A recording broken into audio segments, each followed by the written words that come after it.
Okay, second take of this review. So, Good Boy, which is a 2025 horror, thriller, supernatural horror. It's getting a lot of praise, which, you know, every single horror movie nowadays, this is the best horror film in the years or of the year. I'm like, not really, and no, it's not scary. This one, it's directed by Ben Leonberg. He also wrote it with Alex Cannon. It only stars mostly two people. Well, one person. Well, I guess you can say two because there's a neighbor that shows up through sometimes in scenes. But you have that character. You have the indie character, which is the dog. This movie is basically a POV of the dog. Basically, a shot through the dog's eyes, I guess you can say. Well, the camera mostly follows the dog's reactions to its movements. It's all centered on the dog. And I didn't really feel a connection with the owner, the dog owner. I know, because basically the movie is the dog and this guy, his owner, they moved to an old family home. I guess it's grandparents or grandfather's house. I guess renovated, I guess, maybe, or I guess live there. There's not a lot of dialogue in this either. I guess mainly because the guy has nobody really to talk to except the dog, but he doesn't really talk much to the dog. Because the movie, it's mostly, granted, it's not jump scare, at least heavy or anything like that, but I will say the acting from the dog trainers or whoever, they did a really good job with the dog in terms of what they needed the dog to do.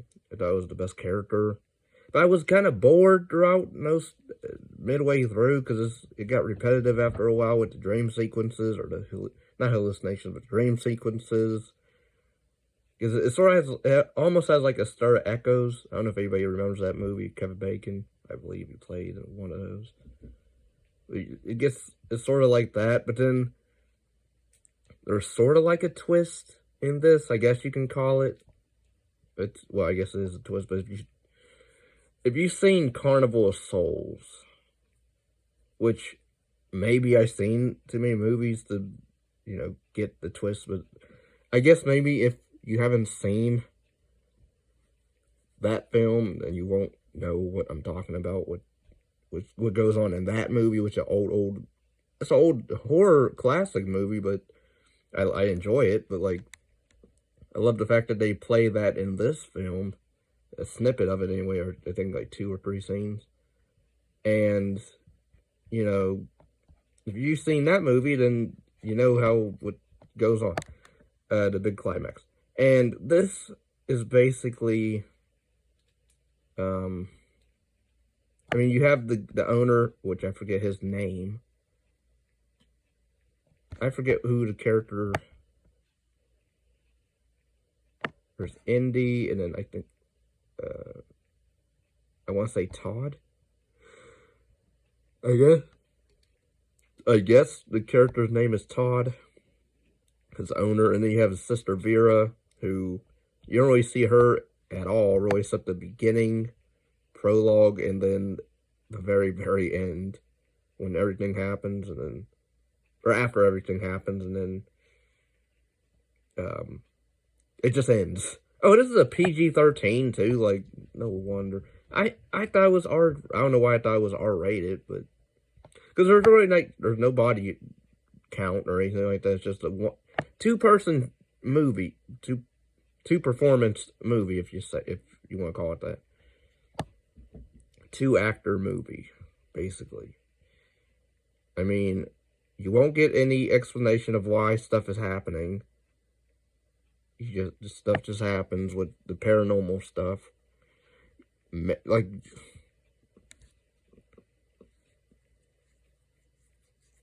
like, we get the gist that, like, the owner is, like, sick. I guess he has either cancer or some type of disease where he, you know, isn't feeling well and coughs a lot, coughs up blood, and, you know, he's not really a likable guy.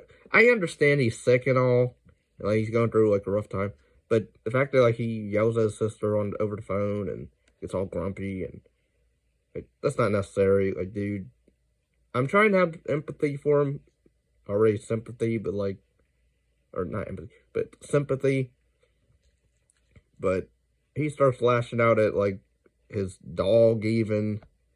Like, come on. But I will say, like, the movie is edited pretty well. It's shot pretty well. For the most part, it's well acted by the dog anyway, really well. For what they want the dog to do. But yeah, I was just kind of bored overall. Like, again, it just got repetitive after, oh, we're seeing this entity that we never really see. We do see what it looks like, I guess. What it looks like, or what it's portraying itself to look like, or another ghost thing. And then we have a ghost dog in this as well. But yeah, a lot of people are really digging the film, which, hey, all power to whoever enjoys it, and, you know, but, yeah, I didn't care for the twist, especially if I knew what it was a few minutes after seeing a certain movie that they show in the movie that's way better than this film. And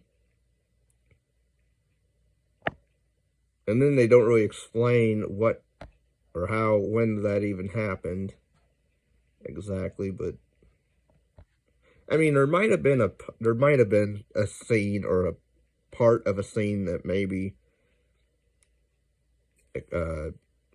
maybe you can sort of see when, you know, the third act twist happens, or what causes that. But other than that, like, I wasn't really having a good time with the film. Like, I stayed to watch it. I was engaged a little bit, but, like,